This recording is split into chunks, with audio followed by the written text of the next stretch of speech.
Hey Rioters, you're back on Geek Girl Riot for another full episode. Tonight, we're going to Comic-Con, New York Comic-Con, but just for a little while. We'll do a bigger episode later. Tonight, we're getting crossed up.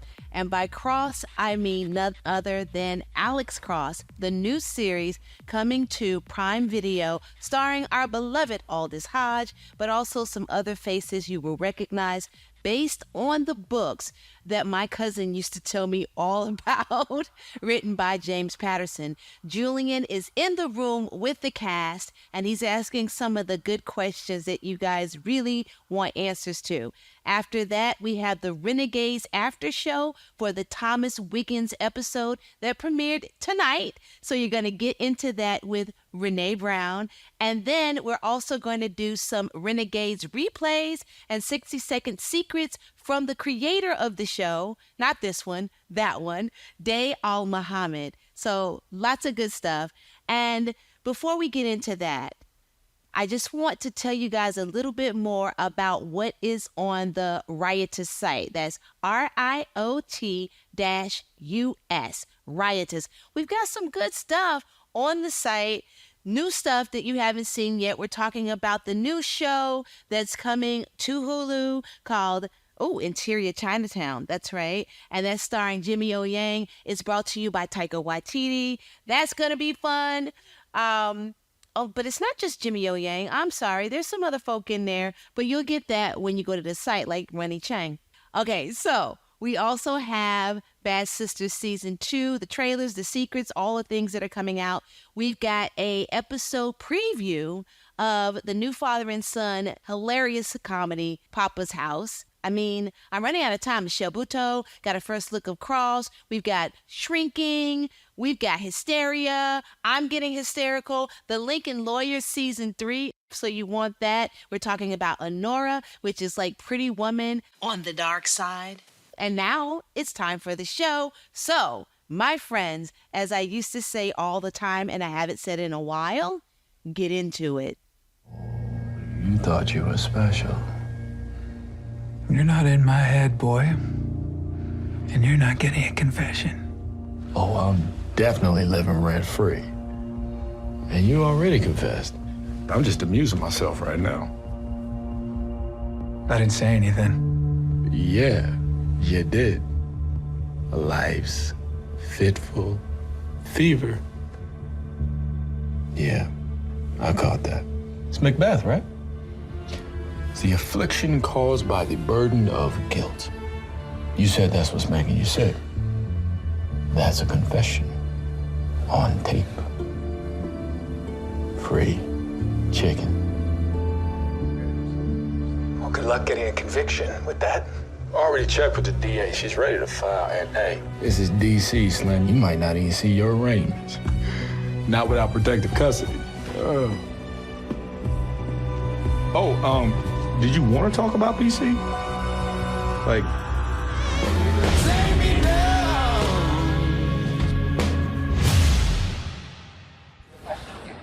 Hello, my name is Julian with Riot Us.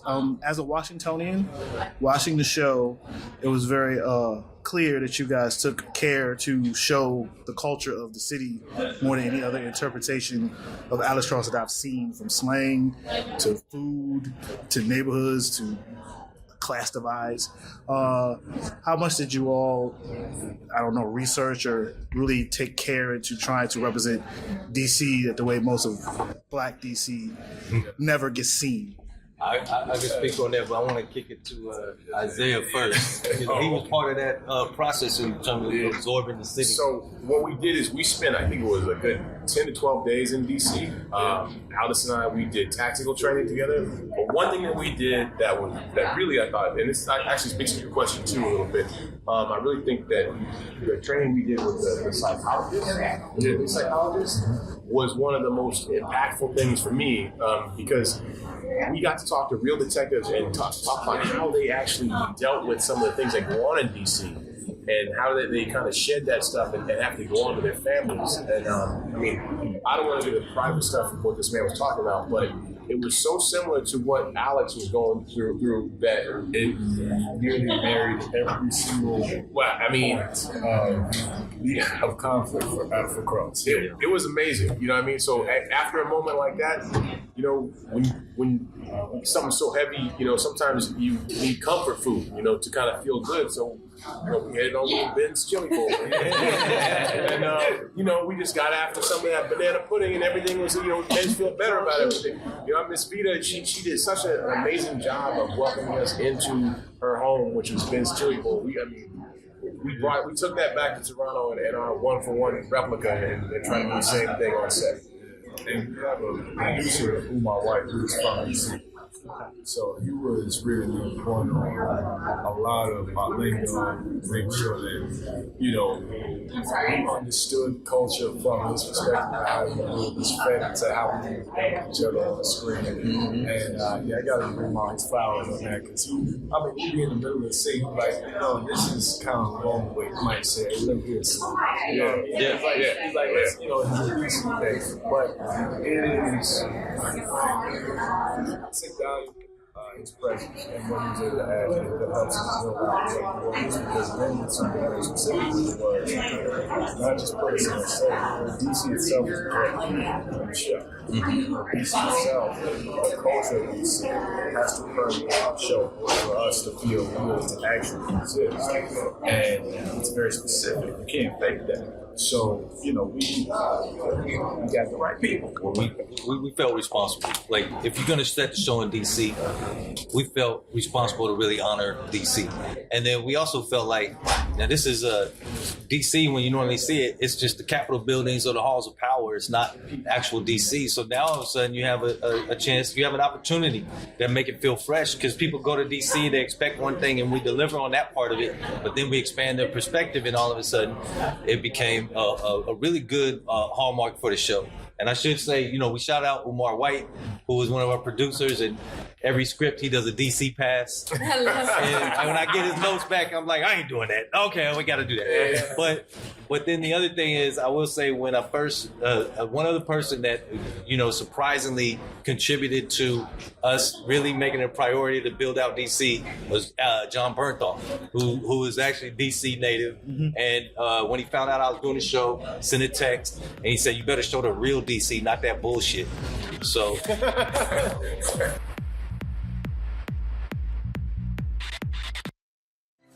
1 in 4 American adults have a disability, and I'm one of them. I'm Lachi. I'm a recording artist and disability culture advocate, and I'm here to introduce you to Disabled Renegades. Hi all, and welcome to Geek Girl Riot's after show for the PBS American Master Series Renegades. Renegades is a 5-episode short film series about 5 disabled badasses you've never heard of. I'm Renee, and this is... Mariette. And we're here to introduce you to Diane Wright, the writer, Marsha Halliger, the director, and Tamika Ketchens, the producer of the Tom Wiggins episode, Composing the Future. Thomas Blind Tom Wiggins was the first African-American composer and pianist to perform at the White House. Wiggins was blind and autistic. He toured throughout the U.S. and Europe. Yet, because he was under a guardianship, Wiggins received only $20 per month. So what is one thing that happened behind the scenes that you want us to know about? I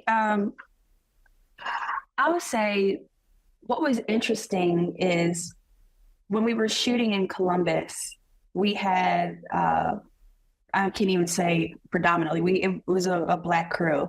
And it was interesting for me to see how intrigued the crew, the Black men that were working with us were, because admittedly, they had not heard about Thomas Wiggins either. And so the more information that they received from the interviewees, they were all very excited and are so even now, like they can't wait to watch the final result.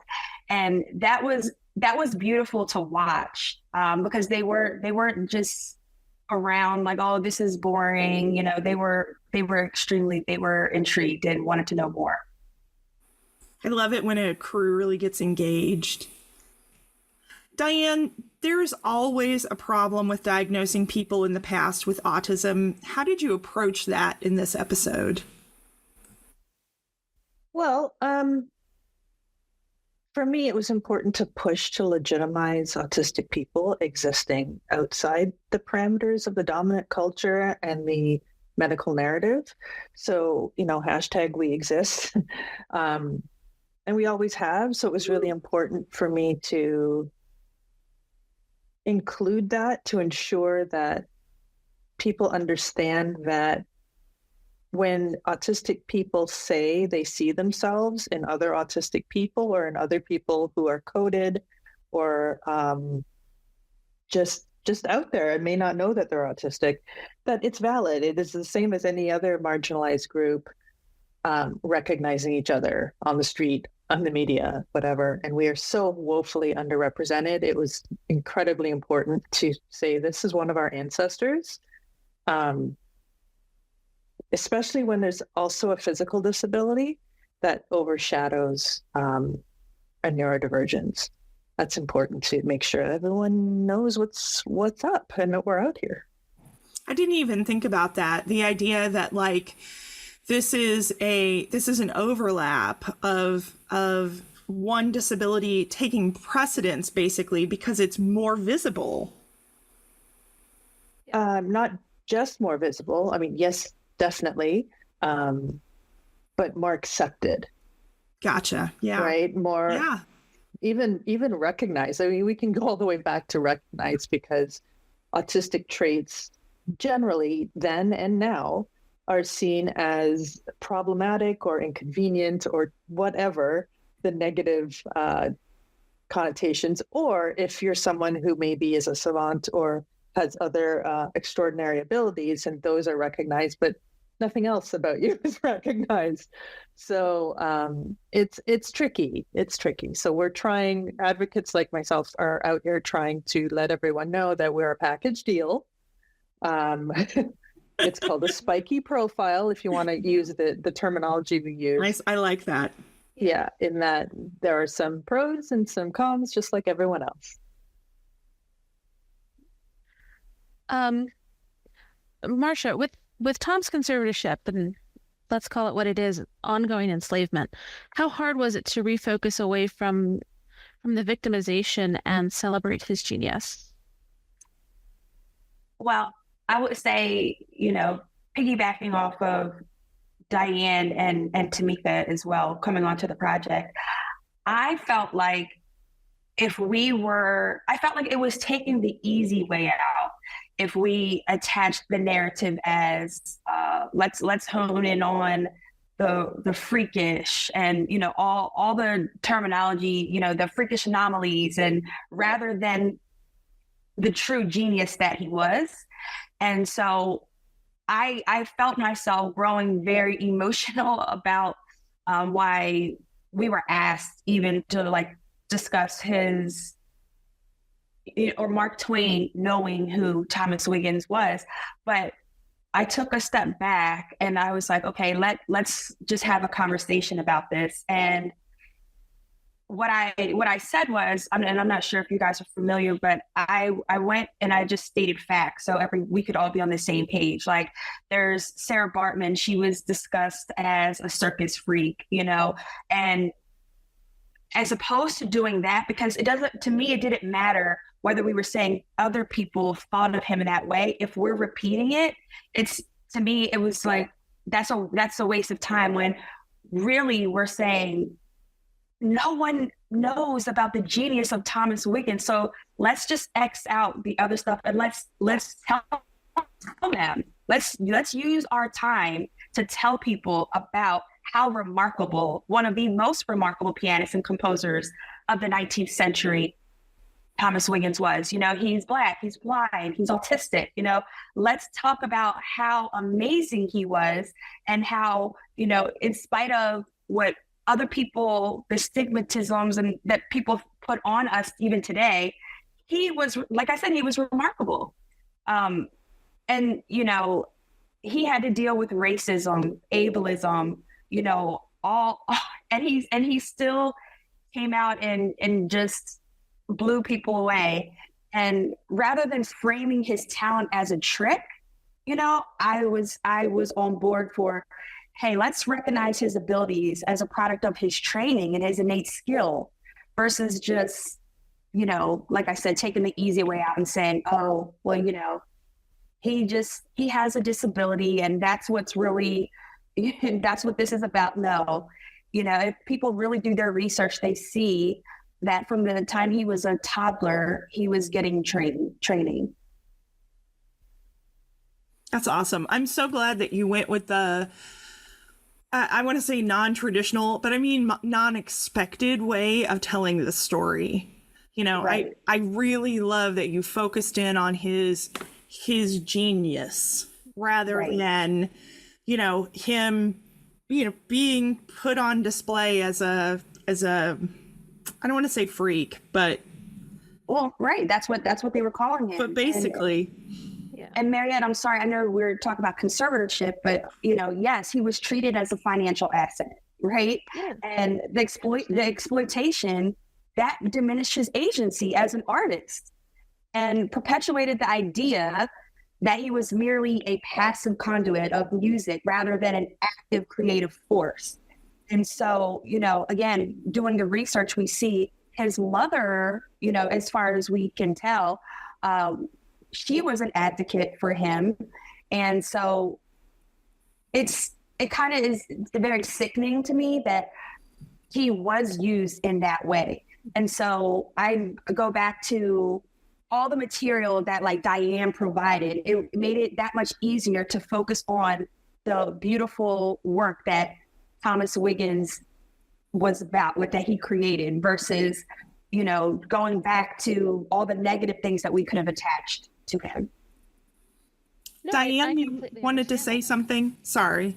Yeah, I wanted to sort of double down on what Marcia was saying there.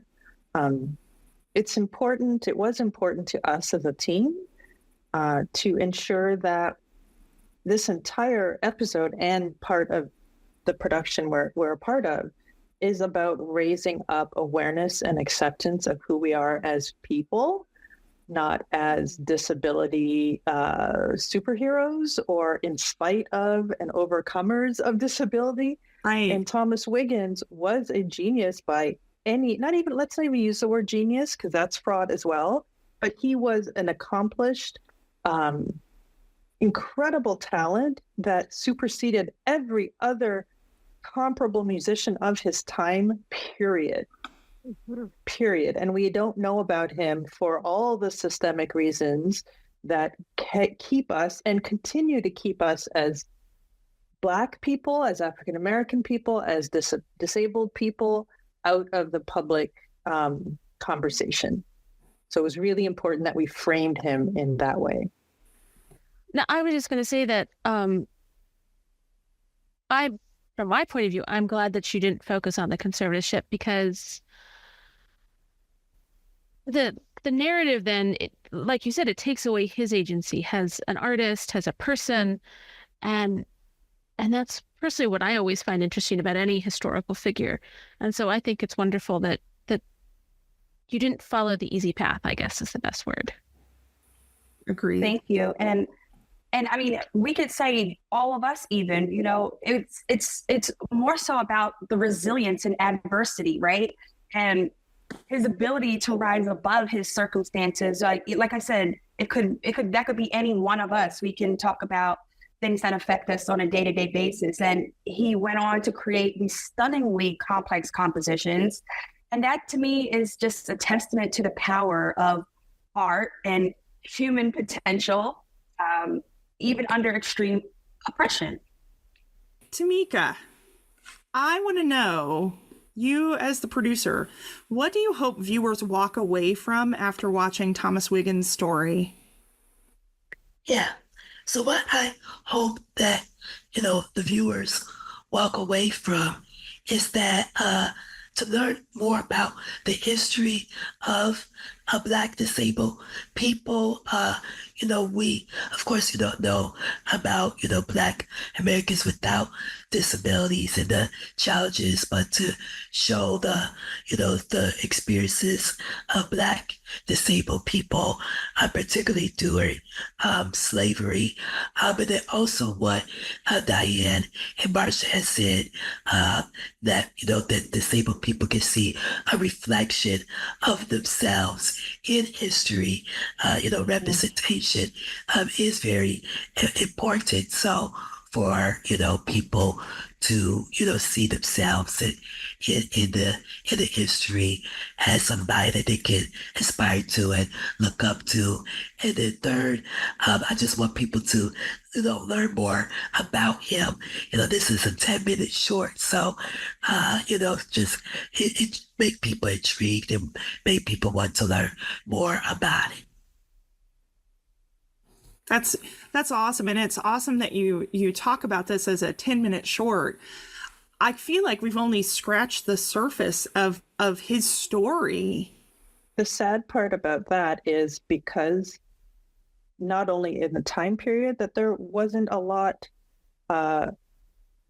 in media talking, there was a lot talking. I'm going to start over. The sad thing about that is that because of the time period and because of who Thomas Wiggins was and his stature as an enslaved person, no one was asking him what he thought of anything. No one was recording his voice. No one was considering him as any more than a means of production. So we only have what others have written about him, and that was plentiful. There's lots. He was in the papers. He was in, people. He was a household name, but we really don't know, as we talk about in the documentary, what he had to say about it. We don't know what his experience, and we never will know what his experience was.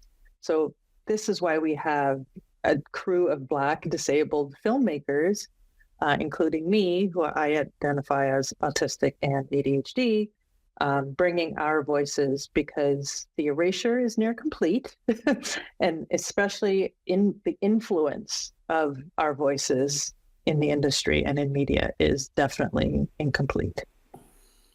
Well, I hate to cut this short, but our time's up. So thank you so much for talking with us, ladies. This was fabulous. I could talk all afternoon to you about this. This is wonderful. If you all out there would like to watch this episode, go to pbs.com, click on American Masters. The series name is Renegades, and the Tom Wiggins episode aired tonight. Thanks for tuning in to Geek Girl Riot's After Show. Hi all. Welcome to Geek Girl Riot's After Show for the PBS American Master series Renegades. Renegades is a 5-episode short film series about 5 disabled badasses you have never heard of. I'm Renee, and I'm here with Mariette, and we're here to introduce to you Jeremy Shing and Colin Buckingham, the director and writer of the Judy-Lynn Del Rey episode, The Galaxy Gal. Judy-Lynn Del Rey, an editor, was a woman with dwarfism who brought us books from science fiction luminaries such as Ray Bradbury, Isaac Asimov, Philip K. Dick, and even George Lucas's Star Wars. Del Rey's chosen genre, science fiction, offers a unique lens through which disability can be reframed and recontextualized. This Renegades profile explores her life legacy and the ability of science fiction to shape the collective imagination, foster understanding, and change our perspectives on disability. Jeremy and Colin, thank you for being with us. Thank you so much for having us. Yes, thank you. So, what was your process working with each other, and did you learn anything from it? I think we had a very amicable, collaborative process for working with each other. It was our first documentary, both of us, and figuring out what is under the writing purview versus director purview is tricky because, we're forming the script after we do research, and then after we do the interviews and film, we're reforming it.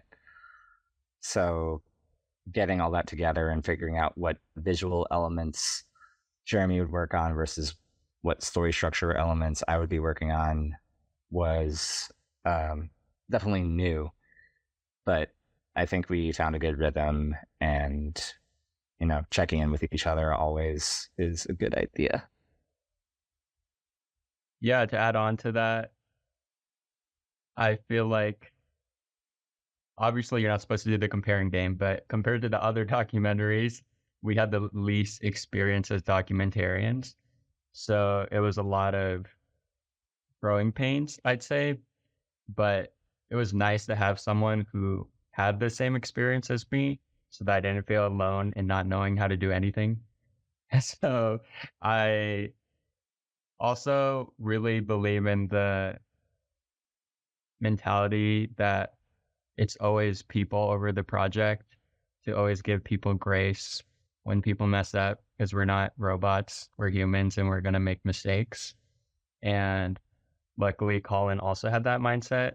So we were there to pick each other back up when the other one messed up. Wonderful. That's awesome. I've seen the Judy-Lynn Del Rey episode, and it is by far my favorite. So even though you had the least amount of experience, it does not show on the screen. It really does not. Also, Colin, I have to know, what was the most amazing thing you discovered about Judy-Lynn while you were writing the script? It's hard to narrow that down to one thing. I was trying to choose between the fact that she brought the idea for acquiring the rights to Star Wars to her publishing company, but I think I'm going to have to go with the fact that her and her husband had 3 stuffed bulls that they would feed and call when they were away and that kind of thing. Because for me, I think it represents an era and a certain mindset that gets touched on in the documentary of elements of play and actually living the life that you are creative about and that you create about and that you write about.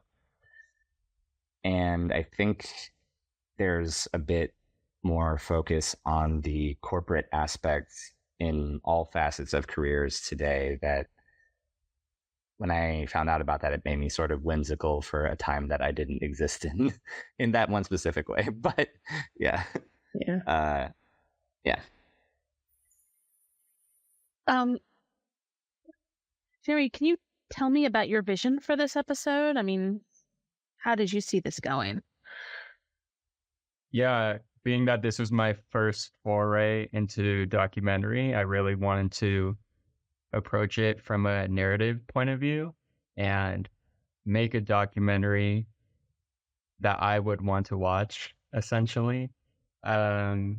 We had the obstacle of there not being a lot of archival video of Judy-Lynn Del Rey. So we had to be very creative in using animation to portray her life in a visually engaging way. We also had to walk the fine line of telling a story about Judy-Lynn Del Rey as well as connecting it to the disability community, because something we realized during our research was that Judy-Lynn Del Rey herself, although she was part of the disability community, didn't talk about it that much. So yeah, I was really trying to find that narrative thread of making both of those spaces belong in this documentary without it feeling forced, I'd say. Okay, now let me think. Is there anything else I'd want to add?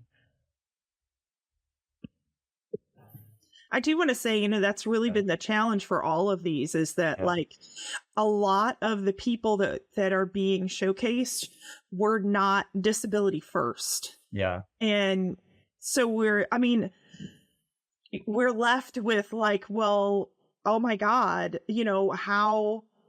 how do we put this in with the rest of their story? And I think you guys did a great job. I really do. Yeah. Yeah, I feel like that's just a sign of the times, right? Yeah. Obviously, there's a long way to go, but the conversation around disability has become more open over the years, whereas around when Judy-Lynn's time was happening, it was more taboo. Again, stressing we have a long way to go, but there has been progress. Yeah, I agree. Is it okay if I add on to that? Yeah, go ahead. Please. Yeah, I think there's definitely been a shift in the zeitgeist as far as disability being inherently something that is a flaw, or at least thought of as that, whether by oneself who has a disability or by others. And the latter is not progress as much as I would like it to, or a lot of us would like it to. I know even when I was growing up, there was a debate whether dwarfism was a disability. And I was like, well, my back hurts a lot and I can't reach anything. So yeah, by definition of physical pain and lack of accessibility in the modern world, I would say it is. But there's a lot of people who have dwarfism still, I feel like, who don't consider themselves having a disability. And the right to self-identify is obviously an individual right. And that kind of thing. But I think back then, especially within multiple identities, not just disability, there's a tendency to sort of minimize that part of you in order to appear more palatable to a workplace or to anything that might consider that a hindrance that would make your daily life harder. Thank you. One more question. So this is for the both of you. What do you think the world of sci-fi fantasy would look like without Judy-Lynn Del Rey? Well, there'd be less art on the book jackets and covers, that's for sure. Sadly. Yeah. I don't know if another company would have gotten the Star Wars novelization rights, but I don't know if the tie-in media would be as popular as it is today. I think what we open with in the film, which spoilers, but I mean, this is coming out after, so that'll be fine. Yeah, it'll be fine. It'll be fine. I think the focus on story and characters and prioritizing the reader's enjoyment from adults to young adults to children was something that she heavily prioritized and something that I think she approached her work with. And based on the people that we talked to, that rippled into who she was in contact with and whose lives she impacted through her platforming of their work and just the work that she did. And I think those ripples, as we say, still are felt to this day. And that's the way I think we all live on, is how we impact other people and how we impact through our work and through what we care about. Yeah, to add on, even if Judy-Lynn Del Rey wasn't aware of her impact, just the stories that she put out made the world a little bit brighter. A lot of times people view sci-fi and fantasy as a form of escapism of something that's going to happen way in the future, but I've always viewed the genre as a metaphor about the present and a commentary about what can happen in the near future. So I think representation is so important. When you see yourself represented in art and media, it makes you open up the world a little bit more of the possibilities that you can strive towards. That, and also I wanted to say that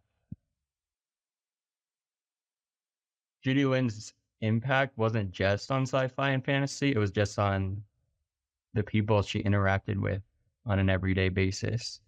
I feel like a lot of times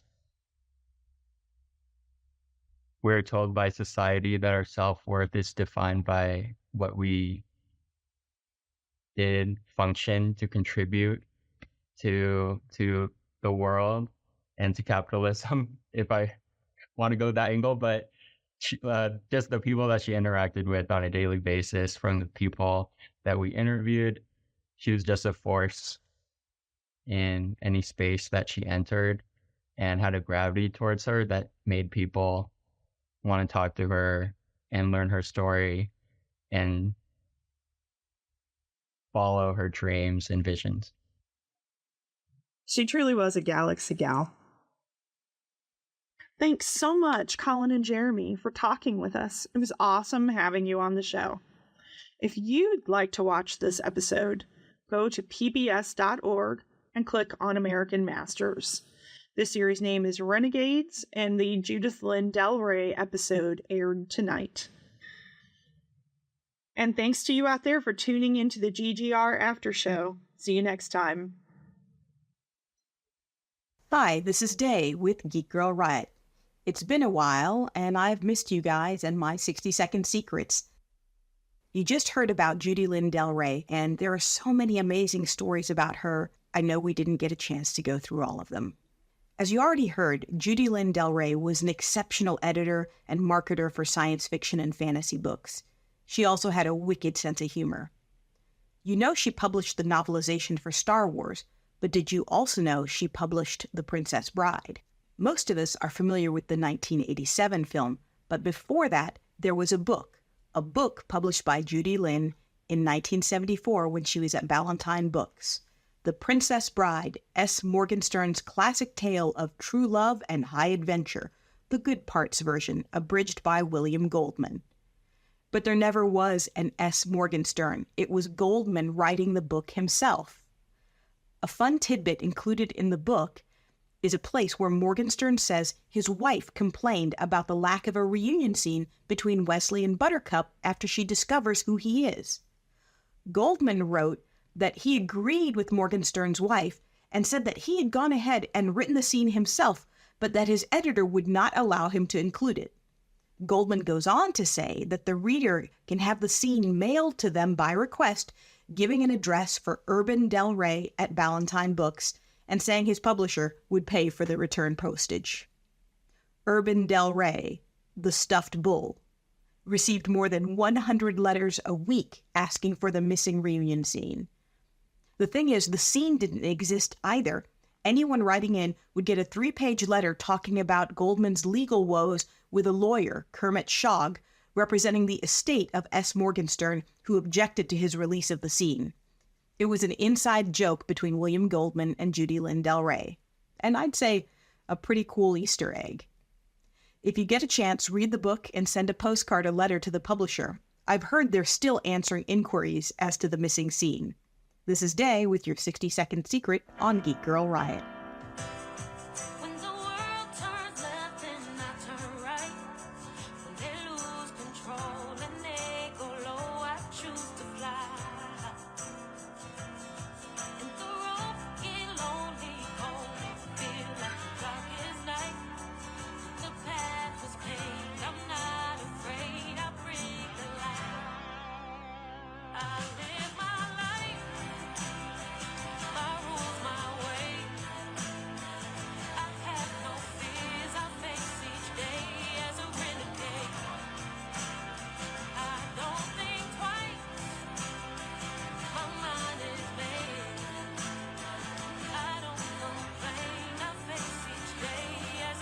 Hi all!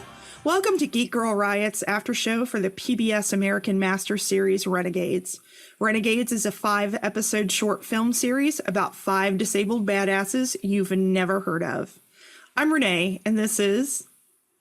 I'm Marriott, and we're here to introduce you to Kashmir Jasmine, the director, and Marcia Halliger, the producer, for the Celestine episode Building a Legacy.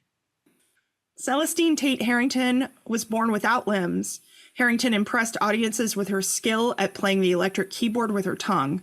In 1975, the city of Philadelphia took away her baby daughter, claiming she could not provide adequate care. Harrington successfully defended her right to parent. In the courtroom, she demonstrated her skills dressing and undressing her baby daughter and changing her diaper using only her lips, teeth, and tongue. Thank you for joining us. What drew you to Celestine's story? Either Kashmir or Marcia, whoever. I'll let Marcia start on that one. Well, Celestine is a Philadelphian. I am a Philadelphian. And as you mentioned, she's a badass. Whenever I speak about her, I just get so excited because she exemplifies Philly to the fullest. She had the grit. She was resilient. You know, she was super persistent. She had an amazing personality. And yeah, that's really what drew me to her. For me, Celestine represented something that I think we all deal with in one way or another, and it's the perception versus reality of who we are and how much that can either shape or be distorted by people who are viewing us. And I don't think I would have had the bravery and the self-assuredness to have literally strangers tell me you can't have a child, you shouldn't, tell me what I deserve, tell me who I should be and how I should be living. That level of bravery and that level of Marcia said it, grit is incredible. And it can truly be a lesson to all of us, disabled and non, that who we are and what we are comes from ourselves and nothing else. Grit really is the word for her. Absolutely. So tell us one thing that happened behind the scenes that you two want us to know about. I'll be 100% with you. I think Marcia was both closer to the family and the people there and could provide a really great background and insight into what were those outtakes. And but as a director, when we were on set, I don't know if it necessarily means that we have to tell a story about the family. You could just talk about the direction, something that people don't know that happened. Well, I'll say then the documentary got to a point where it could have gone in two different directions. And it's super interesting to me to watch the two different reactions, to go the whole path of and I'm going to say strict intellectual, but strict educational perhaps is a good word for it, to a phrase, of delving into things like housing uncertainty, delving into things like, these ideas of perception of people with disabilities, and then to make that switch to something that felt almost purely narrative. It's a fantastic, in a director's and producer / producer experience to marry the two. And I think, or I hope to one day get to the point where that's the type of work I'm able to do, where I am marrying narrative to things that are so deeply necessarily conceptually for us and educational, and that really shift the zeitgeist and our thought patterns, but to still bring you in with a character that is so charismatic, so undeniable. I mean, when you talk about pitching, I literally had to say so little about this woman and everybody was in awe. So she taught me, this whole experience taught me the importance of finding the undeniable and knowing that it does exist. And as somebody who came from narrative, to see that in the human condition where it wasn't trite and it wasn't overly, the word we use in the studio system is overly earnest, because she's such a real, down, hardcore, F-you human being. I was truly, truly inspired by the experience. God, I love that. That's excellent. I want to take just a minute here, and you mentioned family and that you worked with the family, and I saw some of that. I mean, I've seen the episode, so I've seen her daughter speak, and they have just as much grit as she did. And I think that's so awesome that you included them What was that like?